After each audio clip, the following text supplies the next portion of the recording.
Good morning, Dominicans. My name is Jason, your host and moderator for today's Career Day. Recently, you have been exposed to all different sort of ideas and insights of different professions. However, as middle schoolers, it is also very important for you to understand the upcoming high school life. This video is going to cover everything you need to know about high school, from academic life to extracurricular activities. So what's high school?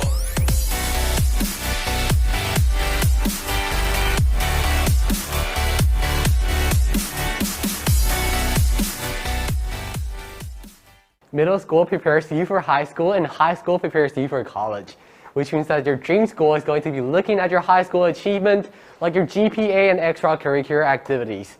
It is also important to note that you try to minimize the times you meet with Mr. Tank at Project D, because colleges will see it and they ain't going to like it. Classes are very similar between middle and high school. However, the distinction will be your opportunity to choose a course you like. Sound exciting? Yes, it is indeed, but it may also be challenging.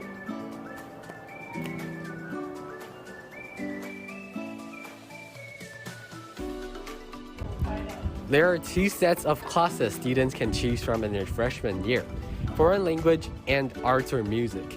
This choice is especially important because it will determine what types of languages the students, will be learning for the rest of high school, and also the language that you will be using after graduation.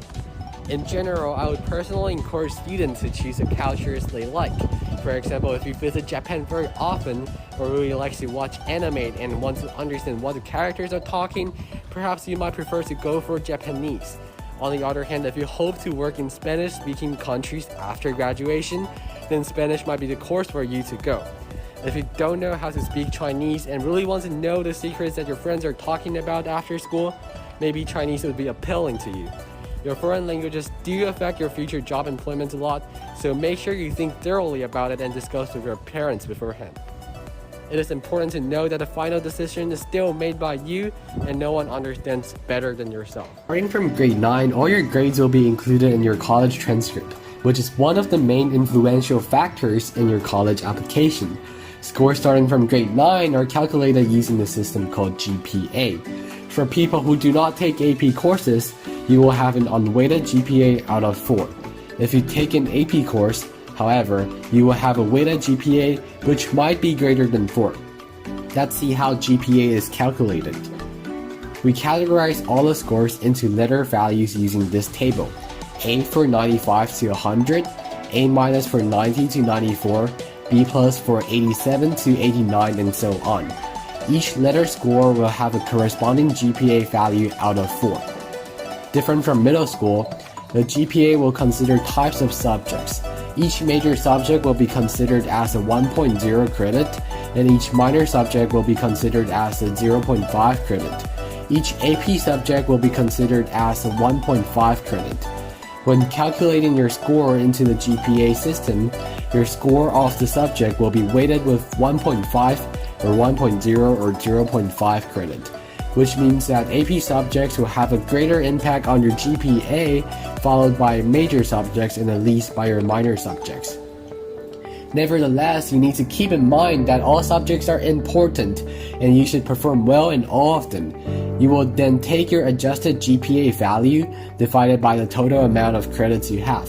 Sound complicated? It is indeed, so let's take a look at an example. Great, so let's take a look at an example. So here I have a report card with 4 different subjects and 4 different grades.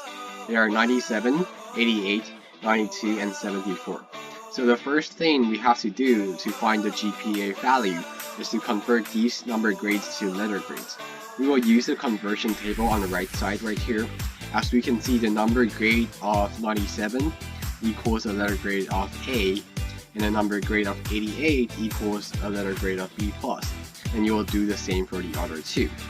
And if you do get a 74, or if you fail, for example, you might as well also rethink about your dedication you put into the subject.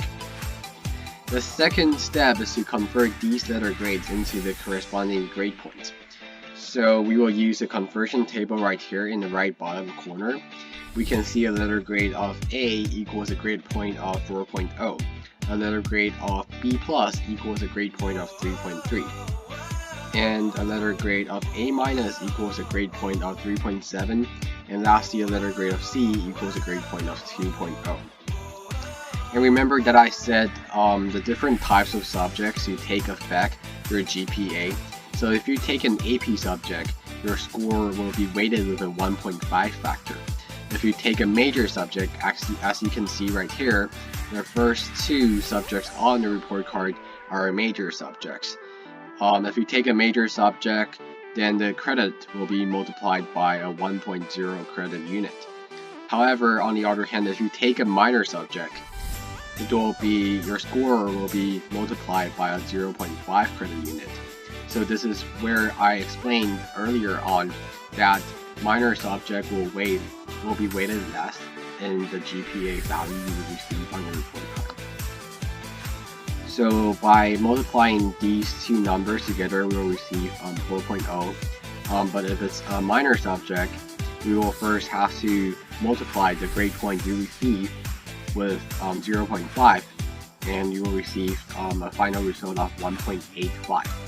And the last step you have to do is to add up all the results on all the numbers on the last column, and when we add it up, we will receive 10.15. We will divide this number with the total credit unit you have, which is 3 in this case. And as a result, you will receive an unweighted GPA of 3.38. Our school offers 18 AP subjects listed as below. For history and social science subjects, we have AP US History, AP US Government, AP Microeconomics, and AP Macroeconomics. For science subjects, our school offers AP Biology, AP Chemistry, and also AP Physics 1. For language-related courses, we have AP English Literature and Composition, and AP Chinese. We also have math and computer science related subjects, including AP Calculus AB, AP Calculus BC, AP Statistics, AP Computer Science A, and AP Computer Science Principles. We also have AP Capstone program, where students are required to finish AP Seminar in grade 11 and AP Research in grade 12. For people who are interested in arts, we also have AP Studio Arts 2D Design and AP Studio Art Drawing. If you would like to learn more about individual courses, I would really recommend you to go onto the College Board website, which is this link right here, where you can find course descriptions, breakdowns, and exam samples of each AP subject. If you still need additional information, you could also search on the internet or approach teachers responsible for each subject. It is important to note that AP subjects are available stage by stage for students. Just like the Mario game you play in your free time, students are not allowed to choose any AP courses in grade 9. Starting from grade 10, students unlock AP Biology, and starting from grade 11, students can choose the rest of the AP courses except AP Calculus, which would only be available until grade 12. Another thing you need to know is that when taking AP subjects at DIS, some of the minor subjects will be replaced with the AP subjects you choose. Just as an example, this is last year's AP subject replacement document. Please note that every year will be different. You can see that by taking AP Biology in grade 10, you will not take Chemistry and Earth Science, and also PE and Health in the school year. AP subjects are college-level courses that will not only show colleges your ability as a student, but also allow you to skip the AP course you took in college. The qualification varies between different universities, but at most universities you need to receive a score of 5 or 4 to skip the respective course in college. Taking my dream school, Stanford, as an example, if you take AP Calculus BC and receive a score of 5, your AP score would directly earn you 10 quarter units, and you would no longer need to take the respective course in college. If you receive a 4, you could earn 6 quarter units and skip Math 19 and 20 at Stanford. However, if you receive a 3 or lower, you need to repeat the same contents in college again. Wow, that was a lot of information. The last thing you need to know is that since AP subjects are often considered as high-level courses, you will first have to be evaluated by the course teacher and take an exam in some situations. This process is to ensure that you have the ability and readiness for the course. Let's see what kinds of students qualify to take it. Hi, Dr. Sophia. What kind of student do you think qualify to take high-level AP courses such as AP Biology? Hi. So in order to take AP course, firstly, the student must be independent, okay, and they have to be organized. So the teachers will never. The last thing the teacher wants to do, okay, is to have to remind you and to hand your work on time. So you have to be motivated. For AP Bio, of course, the love of the subject will be the must. You have to be enthusiastic. And apart from that, what I consider the most is the ability to think. So when I give you a piece of information or a diagram or a graph, okay, that you need to have the ability to judge and to make sense of it, okay, and then you're willing to think and to infer. And that is mainly what I consider the most. Now you know about the difference of academic subjects between high school and middle school. Now let's take a look at the non-academic aspects. Let's take a look at the extracurricular activities of high school. At DIS, there are many different clubs and activities for you to join. Some, such as the Student Torch Newsletter, DIS MUN, and DIS TEDx Club, welcome middle school students. However, other activities limit their participants to high school students only, such as the TEDx Dominican International School Event Committee and many varsity sports teams. In high school, not only will you be admitted to high-level junior and varsity sports team, you will also be exposed to more choices, such as the table tennis school team with its annual TISA tournament held at DIS. Extracurricular activities are especially important in high school because universities consider your activities in your college application.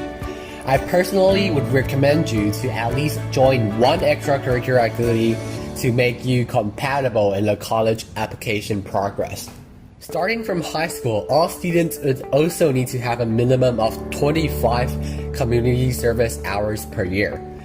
As such, from grade 9 to grade 12, you should have at least 100 hours by the time you graduate. Students can earn these community service hours through many different voluntary work and organizations, such as DIS TEDx Club, or DIS Model United Nations, or DYM, and probably Student Council. There are many transitions in life, and this transition between middle and high school is one of them. We have summed up all the difference between middle school and high school, and we hope that this is beneficial for you in the transition. To help you have an even better understanding of the transition, we have interviewed students and teachers at our school. Jimmy and Arthur, what do you guys think are like the major difference between middle and high school? I think middle school, the teachers are more strict on you because they think you could do stupid things, but now in high school, the teachers are much more chill. Yeah, we're more independent right now because in middle school we're just like a group, and in high school now we're independent and all the work we do by ourselves, and the teacher just instructs us and leaves the rest for us to think ourselves. Yeah. So how about like the workload, the assignment? Do you guys think like there's more workload or there's less workload? It's harder, but I think there's less workload overall. I can definitely see like less group projects and more independent assignments and more tests. So we're becoming like more independent. All right, thank you. What do you guys think are like the major difference between middle and high school? Middle school is more stressful. High school is definitely way easier than middle school to me, and it's more fun and relaxing. Not very hard. In what way? Just work-wise, you know? Work-wise? Yeah. Okay. How about like the assignments? So you feel like assignments are less? Yeah, there's less assignments. There's less assignments? Okay, cool, okay. Thank you guys. Eric, what do you think is the difference between middle and high school? When going to high school, there's more work, more responsibilities, and the infraction system and your behavior records actually matter now. And also, your grades will now be put into account in your future universities. So yeah, it's more important. Okay, thank you, Eric. Reminder: don't stress yourself too much. Enjoy your time and hang out with your friends during your spare time. Balance your life between schoolwork and sports.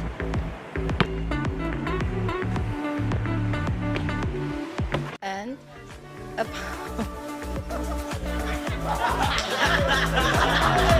It's a major, like, what do you think? You guys are distracting me!